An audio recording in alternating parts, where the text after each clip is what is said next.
Oi pessoal, tem domingos, né, que são bons pra gente ficar em casa, no sofá, assistindo futebol, porque às vezes conciliam, né, casam, né, vários jogos excepcionais. E hoje foi esse caso, né, a gente teve Real Madrid e Barcelona, né, o grande clássico lá no Bernabéu, né, uma oportunidade também de ver os jogadores brasileiros como é que eles estão, né, ali no Barcelona ali o Rafinha, né, que teve um jogo assim mais acanhado, assim, ele não teve realmente muito bem não, ali na ponta direita do Barcelona. O Barcelona, claro, que está com muitos problemas, ainda o Xavi ainda não conseguiu encaixar o time ainda, praticamente está eliminado da Champions, enfim.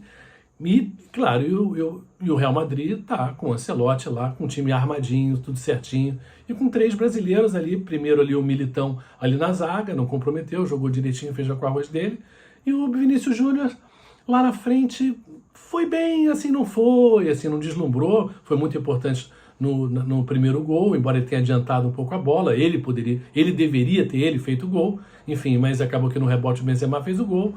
No segundo gol, ele, de certa maneira, clareou o começo da jogada, assim, estava bem. E o Rodrigo, depois, numa hora que o Barcelona diminuiu para 2-1, o Rodrigo entrou, sofreu o pênalti, converteu o pênalti, fez 3-1. O Rodrigo está virando aquele jogador que você pode confiar que ele vai entrar e entregar lá o serviço. Não é brilhante, assim, não faz certas jogadas espetaculares como o Vinícius Júnior, mas é um cara muito inteligente jogando bola, enfim, está muito bem.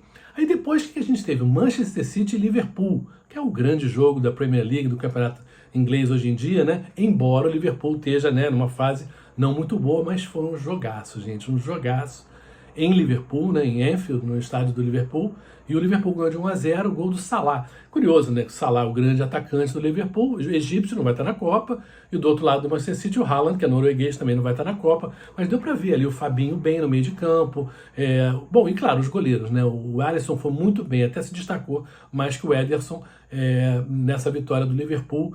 Dá gosto de ver, quer dizer, a correria que mas uma correria técnica muito boa nesses dois jogos, tanto o Real Madrid e o Liverpool e o Barcelona, como o Liverpool com o Manchester City. Você vê um nível assim de rapidez, de raciocínio, de técnica. O Modric, né, do Real Madrid, talvez seja o grande jogador, onde 37 anos ainda é um fenômeno, né? Vai estar na Copa com a Croácia, é um prazer de ver.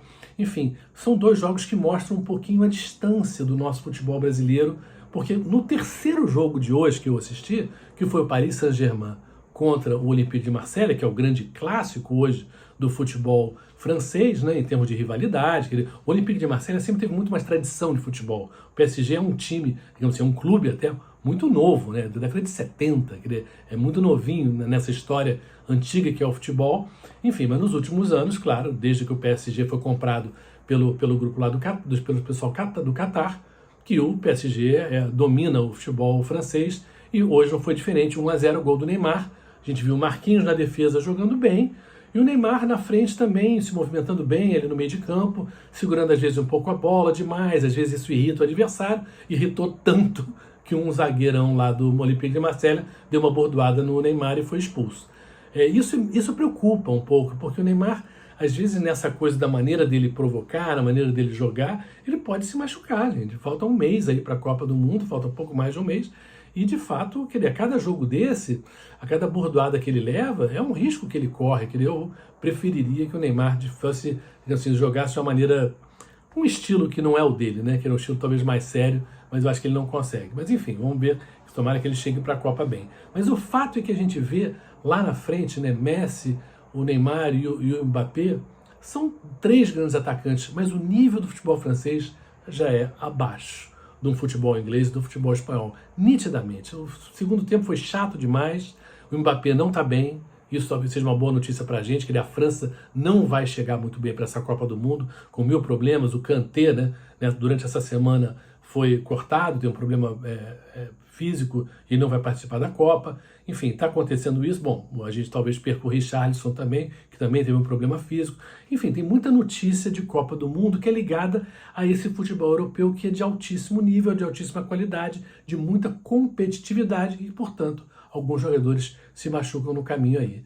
Enfim, então eu acho que a gente observar como é que os brasileiros estão indo nesses últimos tempos é importante para a gente ver como é que eles chegam para a Copa do Mundo, né? Fisicamente e também com uma certa moral, né? De estarem ganhando e estarem bem.